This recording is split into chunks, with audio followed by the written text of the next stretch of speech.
If you are stuck on pending while trying to download apps on the Xiaomi 15T and 15T Pro in the Play Store, of course, in order to solve this issue, what we're gonna do is first of all, we're gonna close the app. You want to completely close it.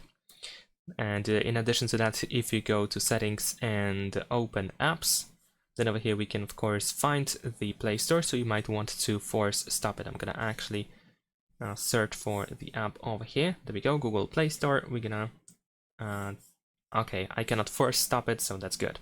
But in your case, of course, if you can, you should force stop it. Now, in addition to that, we're gonna go ahead and turn off Wi-Fi and mobile data, so any access to the internet should be off. After that, go to settings, scroll down to additional settings, go to date and time, and you want to set date and time to be automatic and the time zone as well. Set both of them at automatic if they are not. And then we're gonna turn the Wi-Fi or mobile data back on, depending which one you use.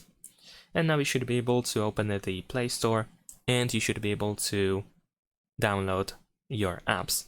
If this didn't help, in addition to these steps, you can also restart your phone. Thanks for watching, leave a like and subscribe.